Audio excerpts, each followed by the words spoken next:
Good afternoon, everybody. I'd like to welcome you to this afternoon's talk, Alcohol Withdrawal, a primer for RAAM clinicians. And it's being delivered by Katie Dunham, who is a primary care nurse practitioner with a background in emergency nursing, primary care, rapid access addiction medicine, and withdrawal management. And she lives in London, Ontario. She's also the nurse educator for PHI and the project lead for the Withdrawal Management Manual, a practical hands-on guide for withdrawal-related care. Thank you, Katie. And just a reminder to everybody, please put your questions in the chat. There will be time for questions at the last 15 minutes of the talk. Thanks so much. Welcome, everyone. We made it to the afternoon of the second day, which is impressive. If you've heard me speak before, I talk really fast. I apologize for that up front, but we do have a lot to get through, so maybe it'll benefit us. I want to recognize that Dr. Kahan, who is brilliant, created these slides for us, and I'll be presenting them today only because he wasn't able to be with us, unfortunately. So we welcome lots of conversation and recognize the expertise and experience of everyone that's on the line. So please, like Anita said, feel free to use the chat box and throw your comments and questions throughout, and hopefully we'll have time to get to them at the end. I also apologize, I don't have slide control, so I'm going to be saying the annoying next slide the entire time. So next slide, please. Perfect. Conflicts of interest. I'm the PHI nurse educator. That's a paid position. I have received honorarium from Indivior and master clinician on different topics that we really won't be addressing today. Next slide. Bias mitigation, opioid use disorder treatment options won't really be mentioned. That's what I've spoken to before. We will be discussing some off-label use of, honestly, multiple medications. I'll try to call it out when it's off-label, but if I don't, you can call me on that as well. Next slide. Thank you. So what we're going to try to cover today is describe the clinical features of alcohol withdrawal, list the main complications of alcohol withdrawal, not extensive, discuss the medical treatment of withdrawal, and outline a protocol for elective treatment of withdrawal as a therapeutic intervention. Next. So let's get started with the physiology of alcohol withdrawal. This probably isn't anything new to anyone, but just to get it out there to begin with. So alcohol, when you're drinking it, it's going to suppress the NMDA system, which is a neuroexcitatory system, and it's going to enhance our GABA system. So if you're drinking on a regular basis, a chronic drinker with heavy alcohol use, that's going to cause some compensation in our body, where we're going to increase in number and sensitivity our NMDA receptors and decrease our GABA receptors. This is something that, good job body for doing this, because it's really just trying to balance out what we're putting into it naturally. So it's a natural system that's happening that on our own, we're increasing our NMDA because that was suppressed and decreasing our GABA because the drinking was enhancing that. That means if we suddenly and abruptly took away our alcohol, which is what we do when we're going through a cold turkey or a detox program, then we just naturally have left over our upregulated NMDA system, and that's going to cause all of these autonomic hypersensitivity signs and symptoms that you'll be seeing with classic alcohol withdrawal. So all the things that you think of that come with alcohol withdrawal, like our tremors and our sweating and our seizures and our DTs and our anxiety and our agitation, are all because of this upregulated system that our bodies did to try to balance things out when alcohol was there, but alcohol is no longer there to help with that balance. Next slide. Clinical features. So again, this really won't be shocking for most of you, but we'll try to highlight them and go through them in more detail, speaking of alcohol withdrawal specifically. So the severity of withdrawal is associated with the amount consumed. This is why it's important, and I think most of us do it already. When a client comes in, we try to get a conversion to standard drinks, so we know exactly how much they were drinking, and that can kind of help guide us in terms of how likely are they to have severe or complicated withdrawal. Oh, next slide, or back a slide if you could. Thanks, perfect. Withdrawal is uncommon in people that are drinking less than 6 drinks per day. Everything that I say here and always comes with the addendum of, it's not like it's impossible, but it is less likely if someone is drinking less than 6 drinks per day. It also would be less likely if you have someone that has, for instance, let's say returned to drinking or relapsed for less than 6 to 7 days. So if they've gone to heavy drinking for a short number of days, 3 to 4 days, and come back in to see you, worth monitoring. and depending on their history of risk, which we're going to talk about in a second, but lower risk for having that severe withdrawal and complications again.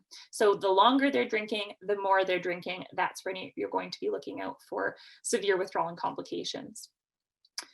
Individuals show predictable patterns of withdrawal. So people with previous withdrawal seizures are at high risk for recurrence. People that have had severe withdrawal or hospitalized withdrawal in the past are at high risk for having that happen again.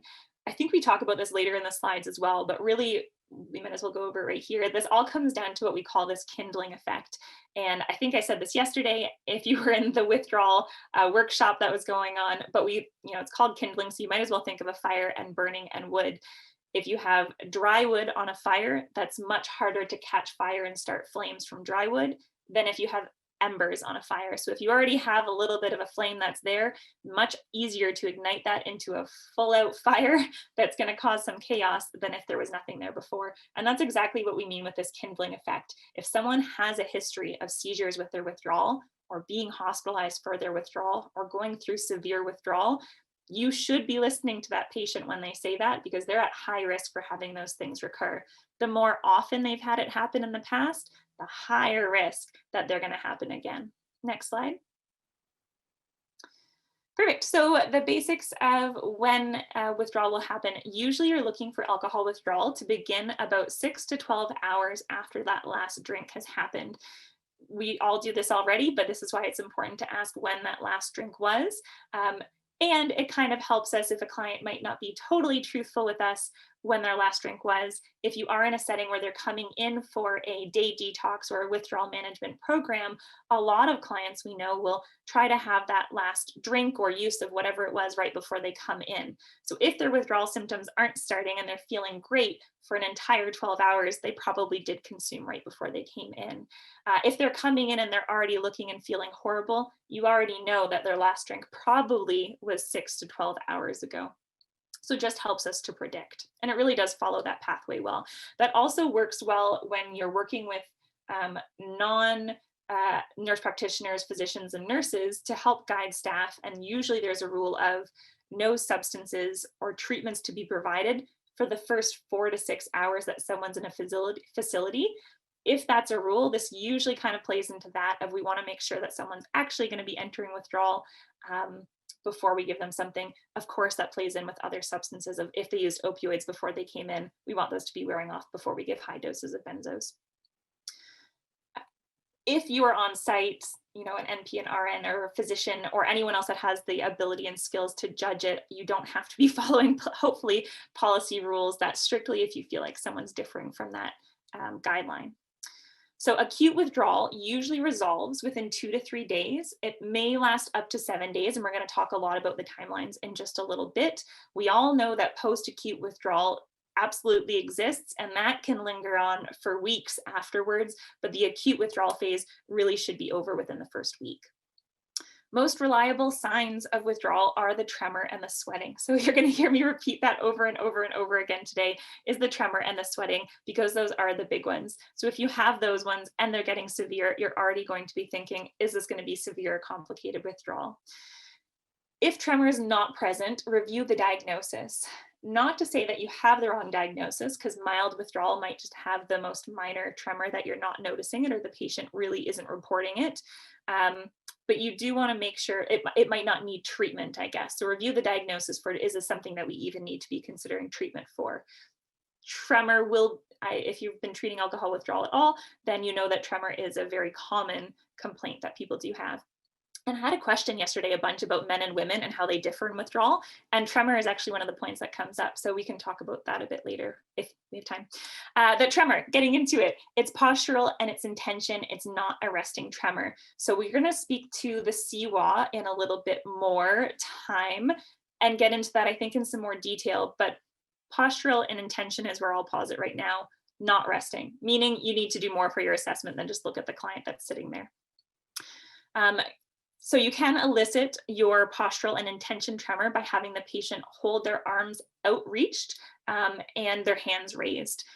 So a great way to do this in an appointment is before you even start the CWA. If you're passing them something, if they're reaching for something, if you're handing them something, you want to be looking for the tremor in those moments, because that's when their body's going to be held up by gravity, or their arms are going to be held up for gravity, and they do have an intention of trying to grab something and go. So a glass of water is a common one that nurses will use. It's easy to see if water shakes or spills when the patient's bringing it back to themselves, or a piece of paper or a Kleenex is a good way to go as well.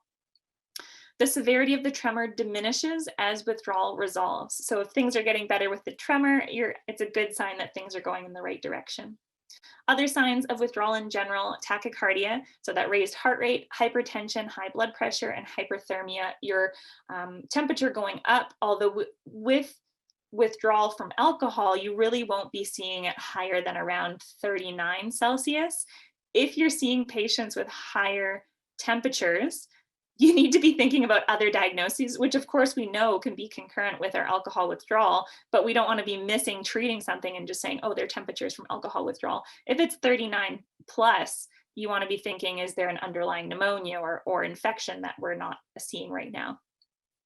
Symptoms of alcohol withdrawal: anxiety, nausea, and vomiting. I'm sure we've all seen that, and headaches. Next slide.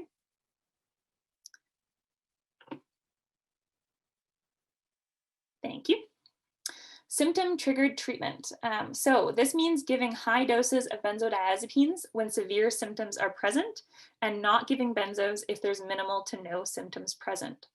The severity of the symptoms is measured by a standard scale, which is the CWA, or the Clinical Institute for Withdrawal Assessment, a scale, or you could use objective measures as well, such as the SHOT and the BAWS, and we'll go through those in more detail in a couple slides as well. Compared to scheduled treatments, or quote unquote fixed dose treatments where you're just giving regular doses of benzos or whatever for alcohol withdrawal, symptom-triggered treatment relieves withdrawal more rapidly and more completely than any other scheduled treatments that you might provide. That means that there's additional benefits and that you're shortening the length of stay. And that might be a stay in the emergency department, in your day detox, in your withdrawal management. You're not going to need to keep the patients in there as long. It also means, because you're treating the symptoms as they arise and you're treating them more heavily as they arise, you're going to be able to prevent more complications that come later on with unmanaged alcohol withdrawal, like seizures and DTs. Of course, that means that you're also only treating when necessary. So you're preventing over medication and over sedation. You're really cutting that patient off when things resolve. Next slide. Regardless of the protocol that you use, the patient should only be discharged when they are in no or minimal withdrawal. If they're still in withdrawal when they're discharged, they're pretty inevitably going to go back to drinking, because when clients are coming in to get help, I'm sure you've all heard this as well, they don't want to be drinking at all or as much as they are. They're doing it so that they can feel okay and function. So if you discharge them and they're still not feeling okay or able to function to the level they want to, they need to self-treat. And for them, that means going back to alcohol use. So to prevent that, make sure we're completing the withdrawal protocols. Recurrent episodes of withdrawal actually worsen. We already spoke about kindling. So we can go to the next slide, please. Withdrawal severity scale. So talking about CWA even more. So if you don't know it, it's a 10-item scale. It's usually measured every 1 to 2 hours. It's a score of 10 or more will indicate, usually 10 or more indicates treatment, because then you're getting more into the moderate withdrawal. Treatment is complete when the score is less than 8 on 2 consecutive occasions. So not less than 8 and then goes up and then less than 8 again, less than 8 back to back. CWA is the most studied and most used withdrawal severity scale. Next slide.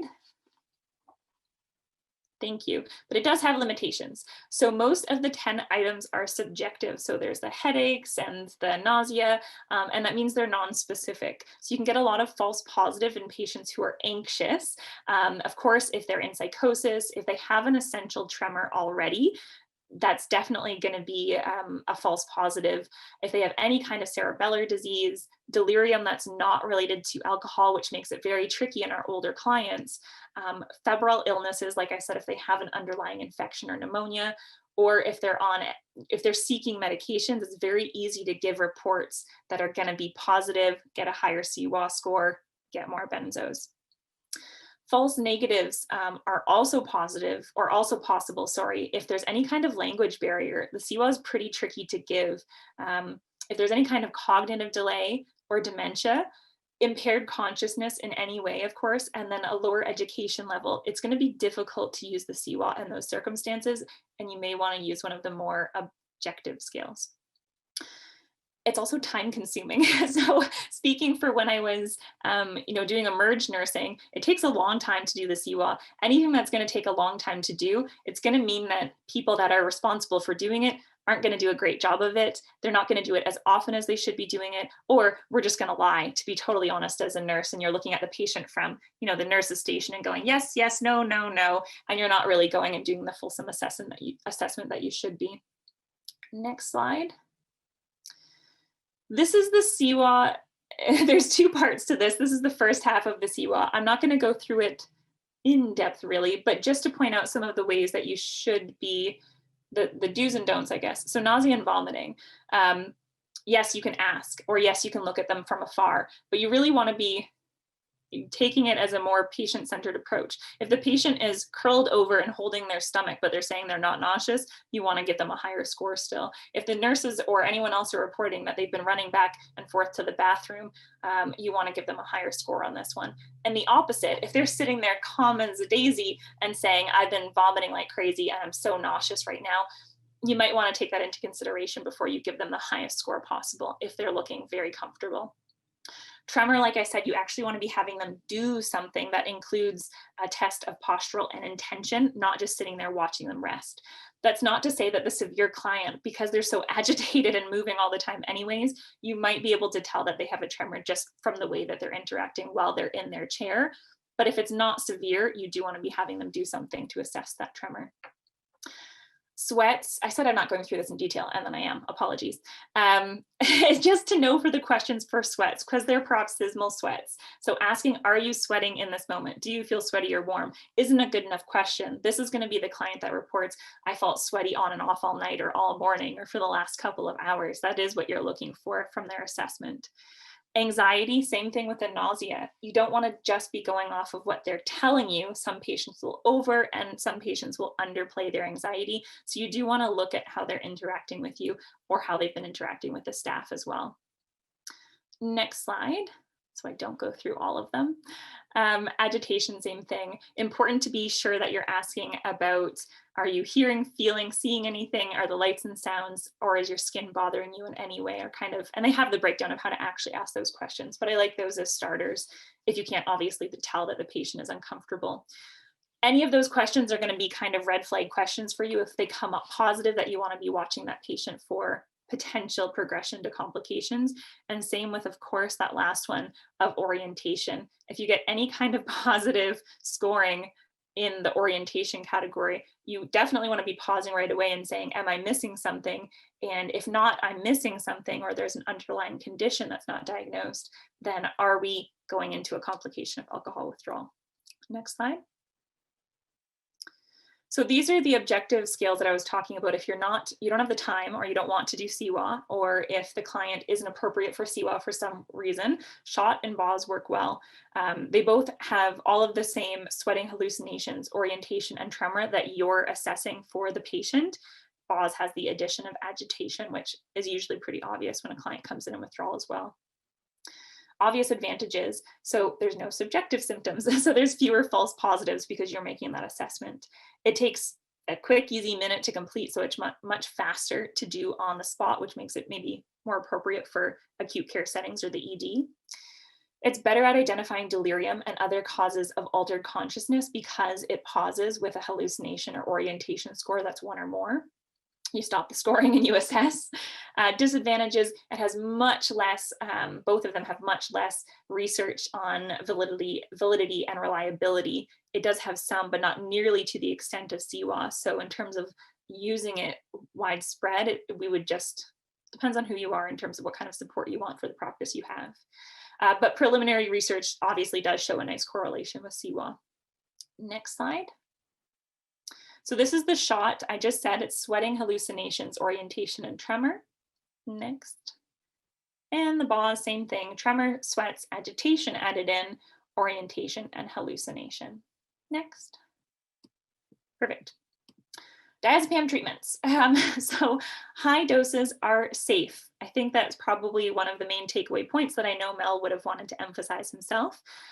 Patients who are highly tolerant to alcohol are also highly tolerant to benzodiazepines.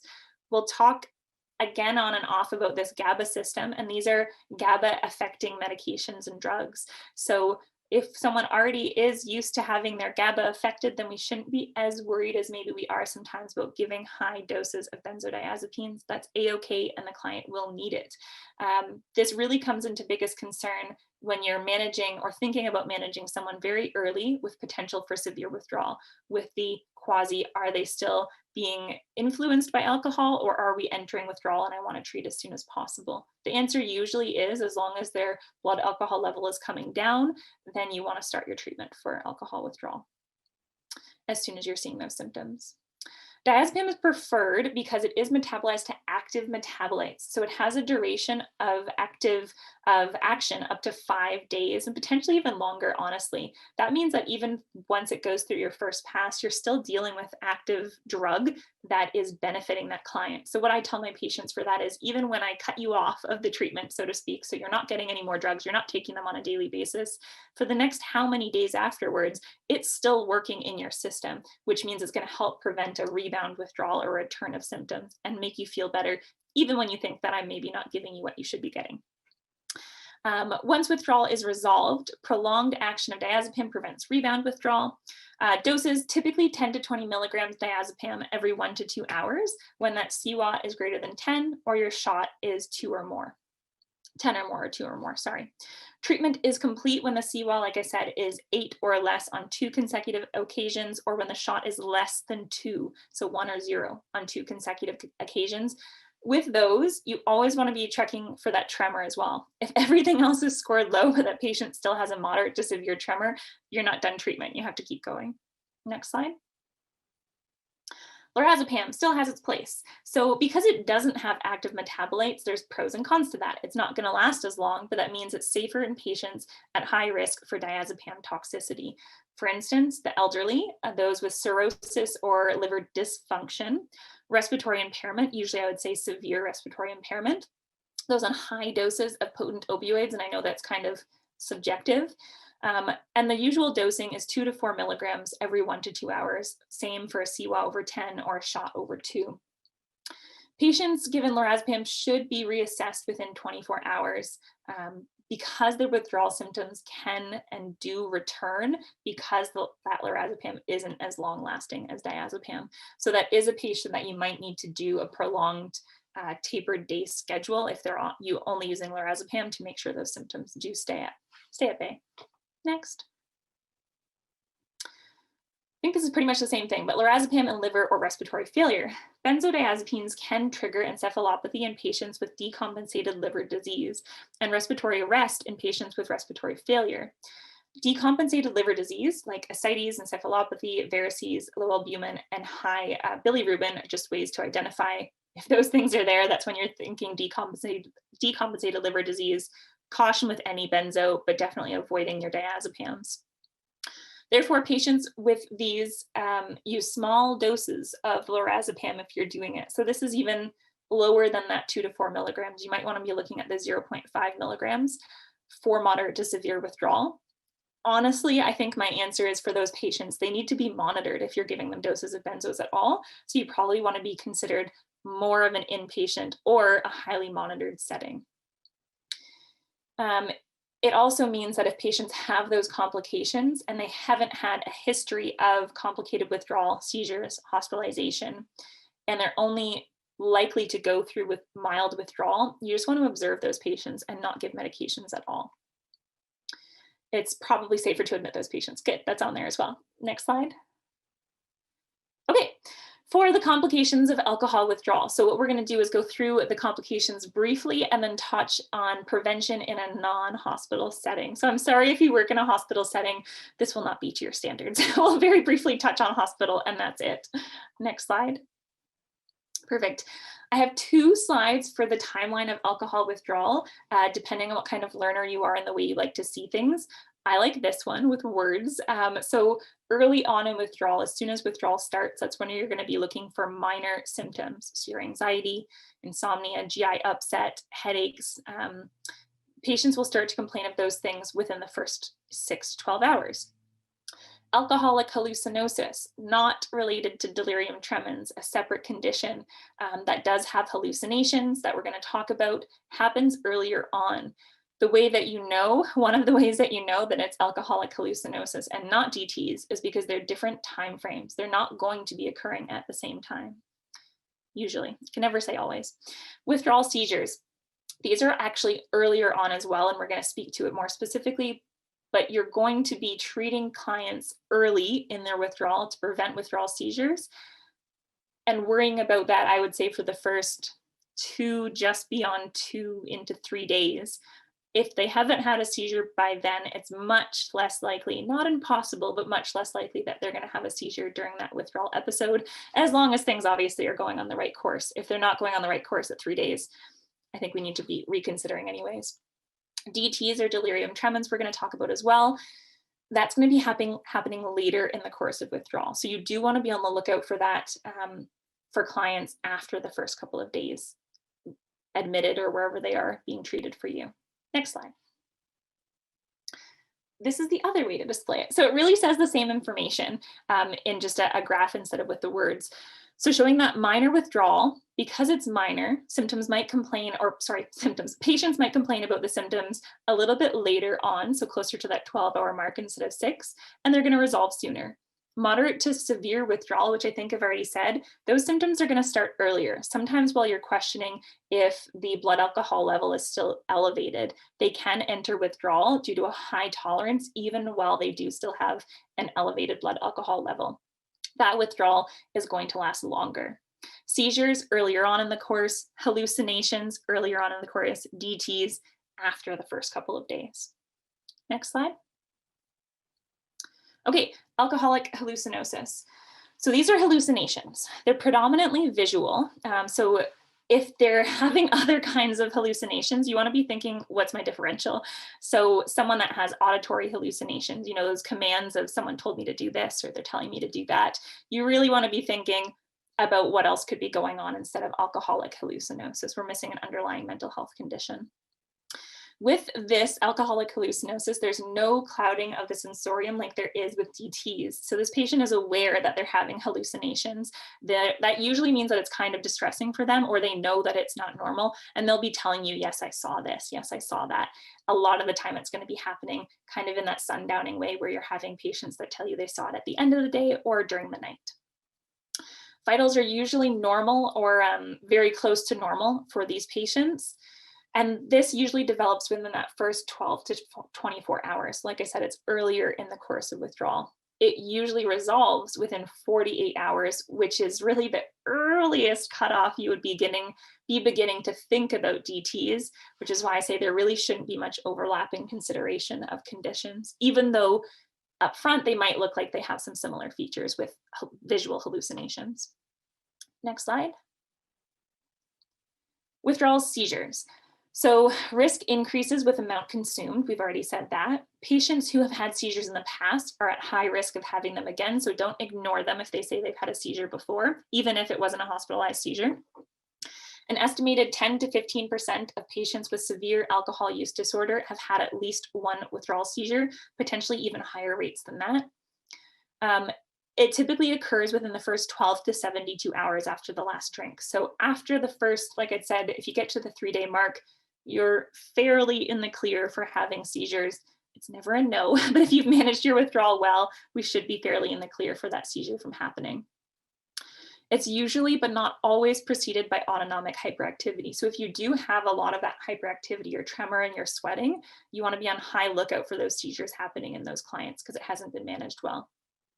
And in terms of the type of seizure, I think it's important, again, just because there's a lot of confusion And I think diagnoses of epilepsy for patients that maybe just have had withdrawal seizures in the past every time they try to come off of alcohol. So this is a grand mal seizure. It's a full body occurrence. So it's not going to be focal. So if someone has a focal seizure, you really need to be thinking about differentials. And they're usually brief. So someone that's reaching status that the seizure isn't ending, it's probably not related to alcohol withdrawal, or there's alcohol withdrawal and something else going on. There's usually only in most, not quite 50%, I think just less than 50% of the time, it's one seizure only. So you might have a small number of seizures if they do keep going. You don't want to ignore one seizure because it could happen again. Definitely want to be sending those patients in for treatment. Make sure you're getting your benzos on board. But this usually won't be ongoing seizures back to back to back to back. Again, that's when you would want to be looking for a different diagnosis for what's going on. So these are usually brief, full body, usually one, if not a few seizures at most that patients are having related to alcohol withdrawal. Next slide. Prevention of withdrawal seizures. So benzo loading in patients who have a history of seizures is important. If we get this on board, hopefully we can prevent any of this from happening in the first place. So what that means is diazepam 20 milligrams every hour times 3, or lorazepam 4 milligrams every hour times 3. You're going to be giving those doses regardless of any scoring if you're doing a CWA or shot. As long as the patient is becoming too sedated, then you want to keep going with those doses. Of course, if they're mildly sedated and their tremors diminished or gone, you've already reached your goal, so you can discontinue and just keep an eye on them. But if they're continuing to tolerate the doses, you keep giving the doses regardless of a scoring. If they are not improving with these doses, that's a big sign, a big red flag that things aren't going in the right direction, and they might not be appropriate for whatever setting you're in if it's not the hospital, because those patients probably will need much higher doses to get control of things, and you do want to prevent those seizures. 60 to 80 milligrams of diazepam, people should at least be beginning to feel better. Continue with symptom-triggered treatment if the patient has withdrawal symptoms after these loading doses. So that means treatment is continued if the patient needs it, not just on a fixed dosing schedule. You can do that if that's all that your facility has the ability to provide. But in order to minimize treatment, it's best if you can do symptom-triggered afterwards. And there's no evidence that anticonvulsant medications are effective in preventing withdrawal seizures. And by that, there's scattered evidence. There's not enough evidence for us to recommend anticonvulsant medications overall for preventing withdrawal seizures in place of benzodiazepines. I'm sure everyone has their own practice in terms of what they add in to the benzodiazepine treatment to try to lower that seizure risk even more. Next slide. Okay, delirium tremens. So withdrawal delirium, risk factors for this, there's many. Heavy alcohol consumption, of course, we've said that numerous times. Having multiple medical illnesses or concurrent conditions. So of course, if there's pancreatitis or pneumonia, anything else underlying is going to increase your risk for DTs. Inadequate treatment of early withdrawal symptoms. You may have, if you were on the line yesterday, probably heard me say that this is one of those conditions that, in theory, we never would have had to know about if we treated early withdrawal well enough. If you can get on top of withdrawal, then we never have to get to the point of seeing this. This is when it's not managed early on in withdrawal and not managed well. Having a past history of DTs is a predictor of having DTs again in the future. So if someone says that they've had it, you really want to be managing their early withdrawal very well. And this is that later feature. So this is the client that you want to be on the lookout a couple of days after they come in. So it usually starts 3 to 5 days after their last drink. Next slide. The patient is confused and disoriented in this one. So unlike the alcoholic hallucinosis, in this one, they may not realize that they are having hallucinations. They usually will present with tachycardia, hypertension, that low-grade fever, so kind of like that max of 39, agitation, diaphoresis, and those usually visual hallucinations. So an example that Mel had included here is a feeling of living in a dream, which isn't uncommon to hear if someone says something like, I was in my apartment, it was the 1970s, you're a policeman, those kind of weird things that they might be telling staff or yourself in the morning. You want to be on a lookout and reassess.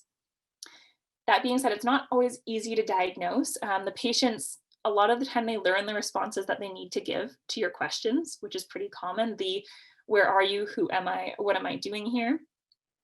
And there is this sundowning effect that can really confuse other presentations of delirium as well, and dementia, where patients might become more agitated or confused and have more hallucinations later in the day and during the night.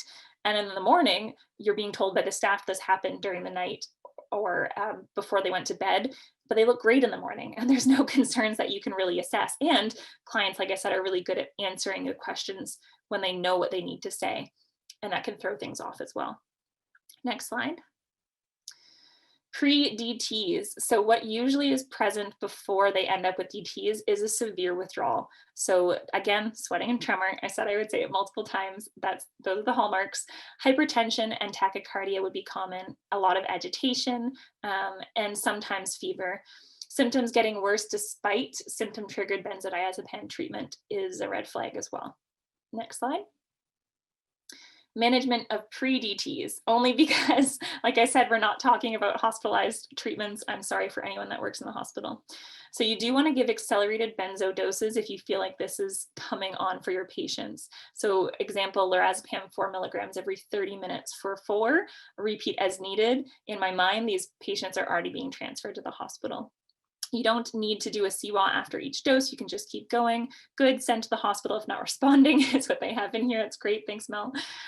In hospital, pre-DTs can be managed with phenobarbital. The reason we chose that, or people choose that along with benzos, is again, because we're focusing on that GABA system and trying to control things there, and that's going to be GABA affecting. And if things aren't effective after that, I mean, there's a whole bunch of other hospitalized treatments that people could try. There's talks about ketamine and its effectiveness, and anticonvulsants, of course, and antipsychotics as well, with the question of increasing seizure risk with antipsychotics, but some do and some don't, from my understanding. So if not effective, these patients will end up in the ICU. Next slide. Prevention of arrhythmias. So sudden death can occur in severe withdrawal and DTs. Likely causes are ventricular arrhythmias triggered by prolonged QT intervals. If possible, get a baseline ECG on all patients that require benzo treatment. That's not usually possible, especially in the moment when they're not feeling well, but you can try. And if you've tried to get an ECG on a patient that has a severe tremor, it's not great quality anyways. If you've worked in Emerge ever, you know that. Aggressive benzo treatment can prevent arrhythmias. So this again just speaks to the importance of those early loading doses. QT interval normalizes as withdrawal resolves. You always want to correct low magnesium and other electrolyte imbalances and send patients to the ED if there's sustained tachycardia or an irregular pulse. The electrolytes, just quickly, I'll touch on because I know we're getting to Wernicke's up next. And there we speak about thiamine specifically, but it's funny in alcohol withdrawal because we always focus on thiamine, and that is important because we have one condition specifically that we're focusing on with that. But if we can absorb to the point that we're not getting enough thiamine, then we're definitely deficient on other nutrients as well, other vitamins and minerals, which means if we have the ability, all of these patients should be on a multivitamin and getting things like their electrolytes measured and then replaced as needed. If, I said this yesterday too, I think, but if we're not doing that, if you're looking at someone that provides regular alcohol withdrawal treatment and they're not giving all of their patients multivitamins, it's usually because of a lack of resources and ability, because they're not covered, not because we don't think it's a good idea or don't want to. Next slide. On to Wernicke's encephalopathy. So what does this look like? This is going to be confusion, ataxia, and ocular abnormalities. So patients will usually have a slow and unsteady gait, which can make it difficult to interpret intoxication or withdrawal. They'll have one of, if not multiple of, double vision, nystagmus, or paralysis of the ocular muscles. So something going on with the eyes is a red flag for thinking about Wernicke's, if they haven't had it before, I should say. So like I said, difficult to diagnose. Is the patient intoxicated still, or are they entering or going into withdrawal or risk for Wernicke's? Risk factors for this are poor diet, which is a lot of the clients that have chronic alcohol use. If you chat with them enough, most of them will say there's a sacrifice of food for drinking, or they're just not hungry after the alcohol's been consumed, or there's not enough money left over for food. Liver disease is going to be another risk factor. And additional poor absorption. So of course, someone with a gastric bypass is going to have even lower absorption with alcohol use than anyone else. So Wernicke's encephalopathy can result in Wernicke-Korsakoff syndrome. Always have a hard time saying that one.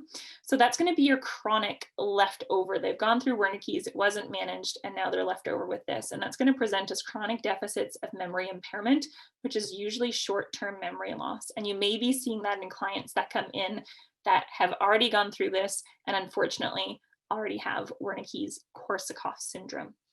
Horrible at saying that. Sorry, guys. Next slide.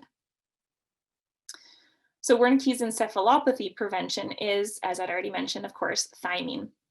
The research is totally varied in terms of thiamine dosing. So the more the merrier is really the answer. I think a general rule of thumb for prevention and not treatment is around 300 milligrams. Because it's a poor absorption kind of condition, if you can give IM or IV, that's the best way to go. But if you only have oral available and you're still just in the prevention, then aiming for that 300 milligrams once a day or 100 milligrams 3 times a day for the first 3 to 5 days is good. Afterwards, keeping them on 100 milligrams for another couple of weeks is a good idea. Next slide. Okay, last up is, we'll see how much of this we get through. It should be pretty quick.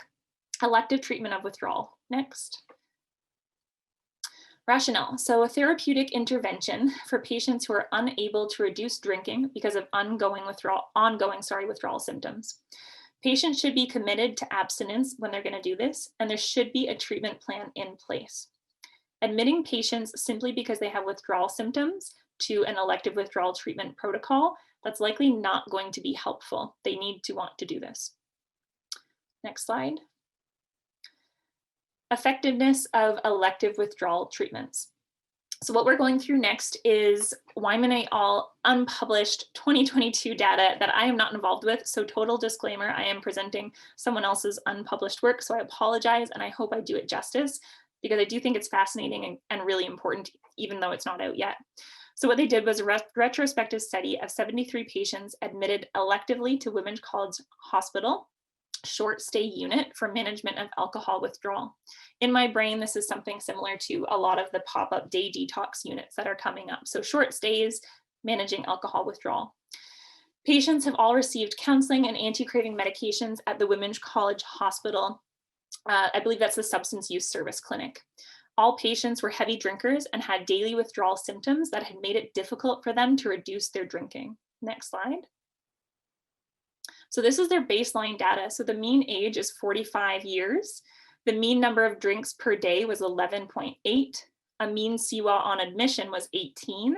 And the mean diazepam equivalent dose was 82 milligrams. Next. This is their 3-month follow-up. So after their elective treatment had happened, they had abstinence in 20% of the clients, a reduced drinking in 27% of the clients, no change or an increase in drinking in 4%, and loss to follow-up was around 50%, 48%. So 50% gone, 20 and 27% abstinence and reduced. Next slide. Change in well-being. So how did they feel they were doing? 38% said they were improved, 10% said no change, 4% said worsened, and again, that 48% lost to follow-up. So 38% saying they felt improved, I think is pretty significant. Next slide. Limitations. It was a chart review study, so there was no standardized instruments for measuring alcohol consumption. There was a large loss to follow-up. We saw that, but I think that follows what a lot of us see in our daily practices anyways, and there was obviously no control group. Next slide. Settings. So where could elective withdrawal management treatment happen? So withdrawal management services, I think, are an obvious one. If it has the capacity to administer symptom-triggered treatments, meaning you're giving medication when it's needed and stopping when it's not. A general hospital. So if there's a RAAM clinician that has admitting privileges, they could do this. Or like I'd said, more and more, I keep hearing about funding becoming available and soon to open day detox beds or having 1 or 2 substance use related beds in the hospital somewhere. These kind of become your day detox beds, which is huge capacity for being able to implement these kind of protocols. And of course, a RAAM clinic, as long as you have enough hours in the day being open, then you could do something like this as well, or potentially cut it in half and do the start of something and do half of a home detox afterwards, depending on the client's safety. Next slide. Indications for elective admission. So 1, daily withdrawal symptoms that make it difficult for patients to maintain abstinence on their own. 2, they're committed to abstinence or markedly reducing their drinking. 3, committed to treatment plan involving medications, counseling, and follow-up. 4, withdrawal symptoms unlikely to resolve without medication.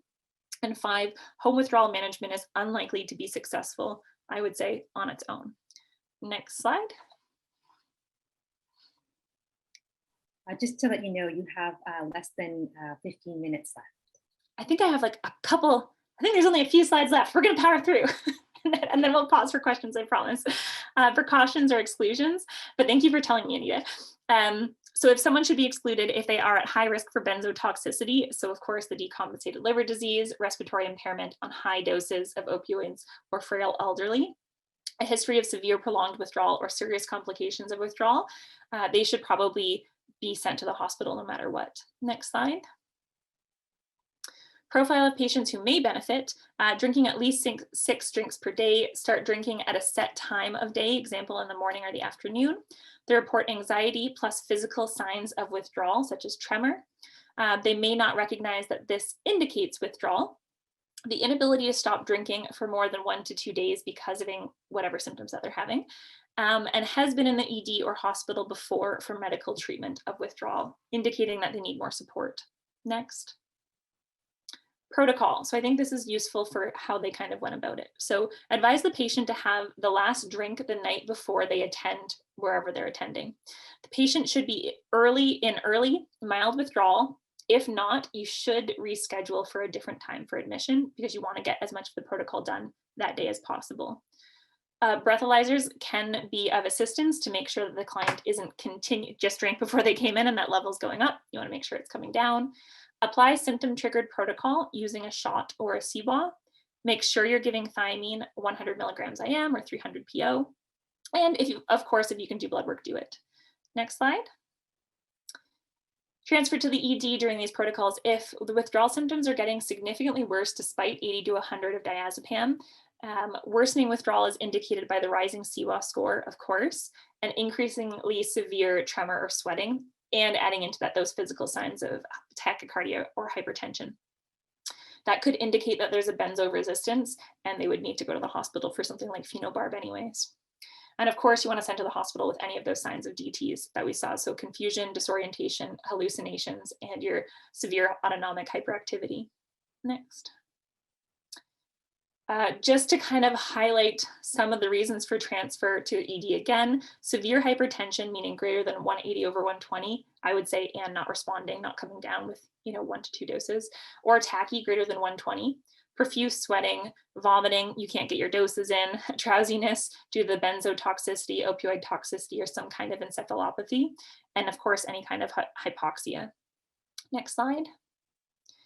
Discharge, when to end the protocol. Discharge when that CWA is less than 8 or shots less than 2 on 2 consecutive occasions with minimal to no tremor. Ideally, the patient has someone to take them home that day because they've just gone through feeling crappy and getting lots of benzos. And you want to discharge with your thiamine, of course. Next. Arrange follow-up, preferably within that week if you can. Explain that alcohol is no longer needed to relieve withdrawal symptoms. Arrange counseling if it's not already done. And of course, we haven't touched on it yet, but so important to prescribe those anti-craving medications. Next. Mild withdrawal symptoms on discharge. So sometimes patients, they're still in mild withdrawal when they're discharged from this program or protocol or wherever you are. You can prescribe diazepam or lorazepam, of course. For diazepam, an example, 10 milligrams 3 times a day with tapering doses over the next few days, and then arrange follow-up to see that person in the next 1 to 2 days. Of course, another option for those ongoing mild symptoms and for anti-craving is gabapentin. Next slide. So gabapentin post-discharge, so it's off-label, we know that. It relieves acute and subacute withdrawal symptoms. It can be preferred over benzos. You can maintain the gabapentin as an anti-craving medication where benzos might be more of a risk and should be discontinued. It can be less sedating than the benzos, which is great. It can be effective for insomnia, for pain, for cannabis use, cannabis withdrawal, comorbid anxiety. So it's got so many additional benefits and reasons to consider it.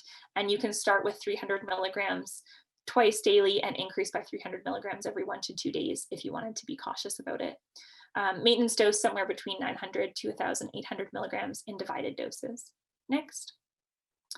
Acamprosate just as another option because it relieves subacute withdrawal symptoms. So it really focuses on the insomnia, dysphoria, and cravings.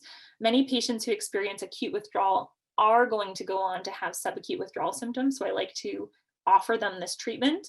And it's best for patients who have abstinence as their goal, because we know that's, again, when it's going to be most effective. Dosing is typically 666. We're dosing milligrams 3 times daily, or if the patient's lower weight or renal insufficiency, 333 milligrams, twice the 3 times daily, again, depending on their function and weight, and the LU code is there. Next slide, and I think that's it. I got through it, which is wonderful. Thank you so much, guys, and we'll pause for questions. Thank you so much, Katie. That was a great overview of alcohol withdrawal. There are a few questions in the chat section. And if anybody else has any other questions, please put them into the chat and I'll read them out. One of the questions is, can you comment on geriatric considerations in alcohol withdrawal? I know you touched a little bit about that in your talk, but can you expand on that a little bit?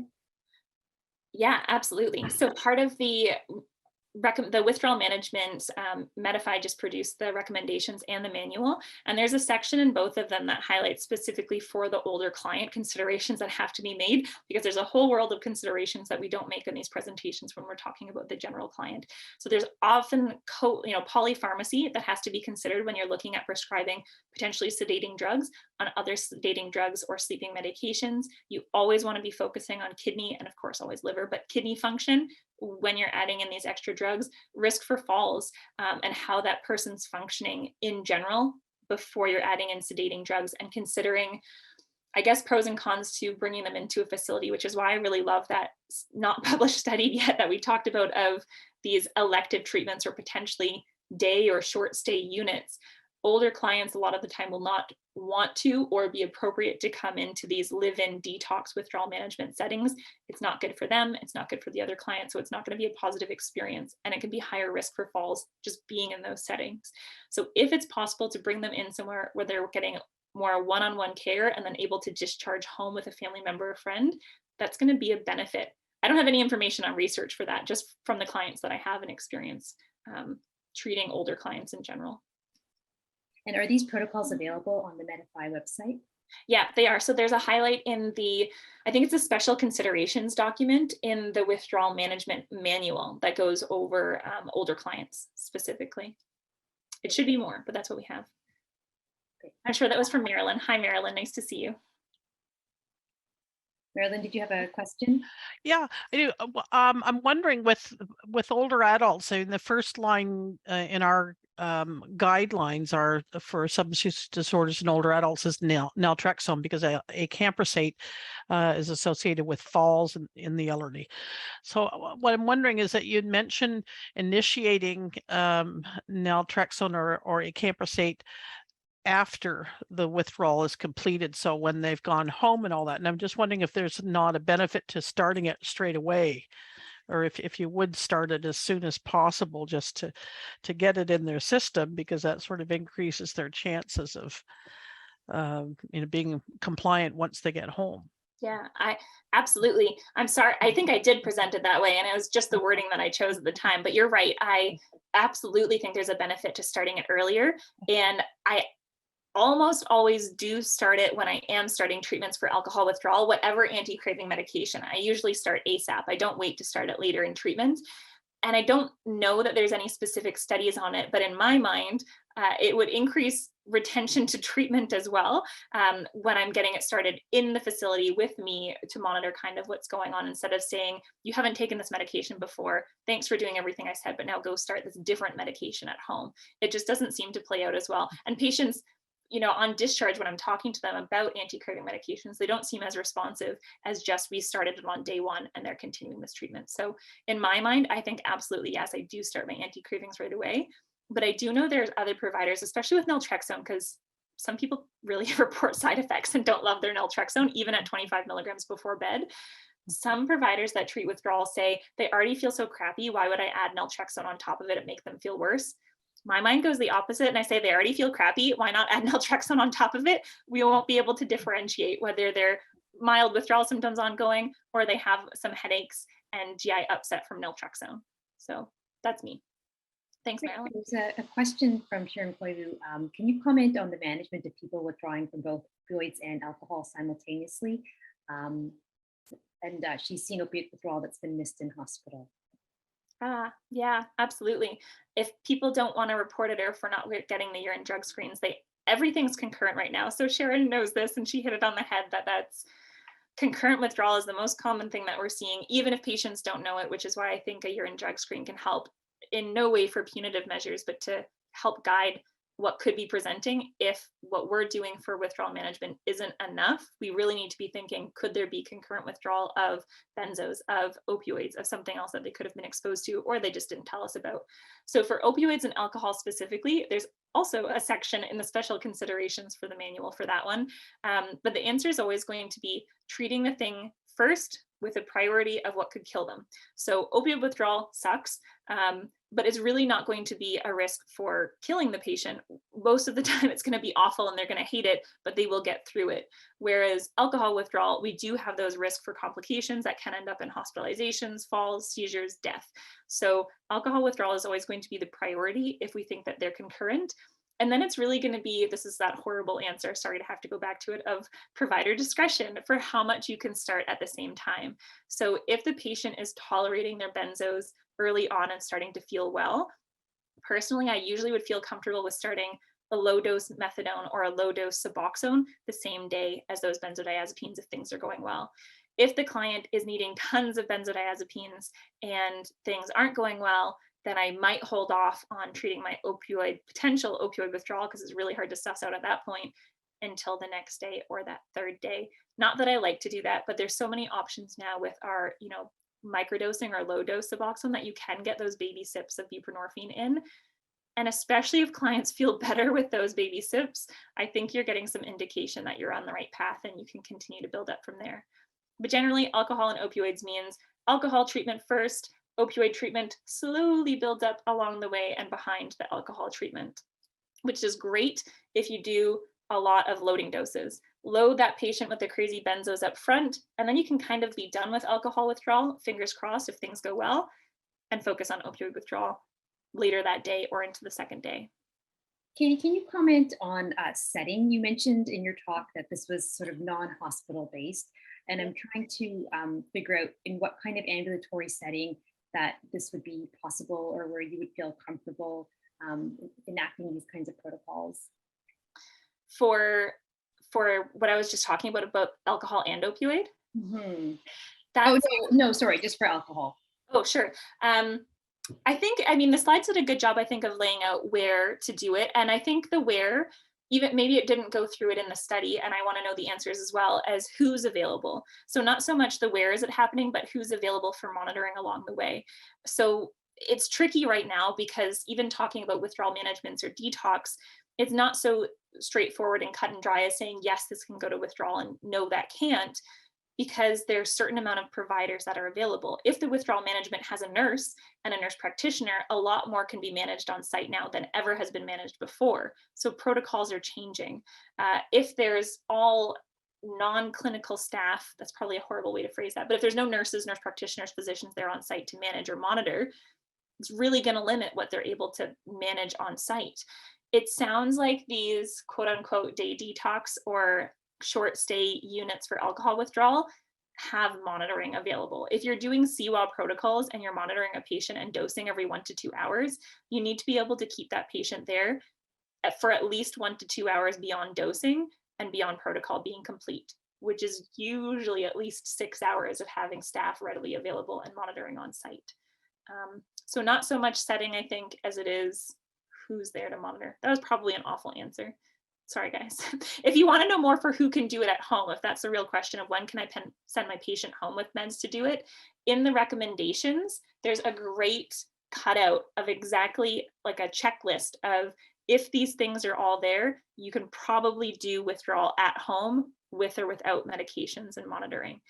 So quickly off the top of my head, under 65, no history of complicated withdrawal, no history of crazy opioids, no severe respiratory or liver impairment, and the ability to have someone living with you or come and check on you on a regular basis. I think I missed one, but something like that. Thank you very much. There are a couple more comments and questions in the chat, but we're after 2 now. I wanted to say thank you, Katie, and I wanted to remind everybody to please fill in their evaluations. And there's a break now from 2 to 2:30, and then at 2:30, please come back and join us for the closing panel. And if you haven't had a chance to see the posters and presentations, you can still click on the booth button on the upper, I think, right-hand corner of your screen to take a look, because they're still up. Thank you very much. Thanks, everyone.